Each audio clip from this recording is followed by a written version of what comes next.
Wait ఎక్కువ ఉన్నప్పుడు నాకు ఫీల్ అయిన డిస్కంఫర్ట్స్, ఐస్లో ఫోకస్ ఎక్కువ ఉండదండి. వచ్చిన తర్వాత చెప్పు డైలాగ్ ఏంటి, ఈ టైప్లోనే ఉంటుంది. వెరస్ ఇది తర్వాత నెక్స్ట్ డైలాగ్ ఏంటి, ఇది you miss out on this kind of spark. Okay, number 2, morning లేవడం, you get up positive when you lose wait.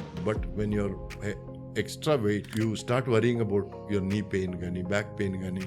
ఎందుకంటే your body bones can only handle so much weight. అంతకంటే ఓవర్లోడ్ మీరు ఇచ్చినప్పుడు ఏమవుతుందంటే పాపం అవి కూడా పాపం. అవును, that's the reason sir. Colours అంటే 20 years గా ఇంత సక్సెస్ఫుల్ గా రన్ అవుతుంది, ఇంతమంది హ్యాపీ క్లయింట్స్ ఉన్నారు అంటే this is the best reason. అంటే మీరు ఇప్పుడు చెప్తున్నారు కదా, ఇవన్నీ మీ మనసులోంచి వచ్చిన మాటలు.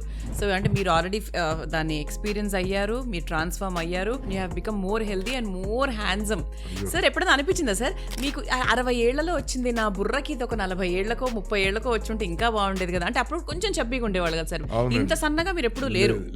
I should have had this awareness when I was 30. My path would have been better. ఇప్పుడు నేను ఎంచుకున్న path is a marathon. It's not a sprint. So in one way ఆ వయసులో వచ్చుంటే తొందరగా వదిలేసేవాడినేమో. ఈ వయసులో పరిపక్వత వచ్చింది కాబట్టి నేను ఎక్కువ కాలం దాన్ని ఫాలో చేయడానికి మెంటల్గా ప్రిపేర్ అయ్యాను. Maybe I would not have been mentally prepared in my 30s.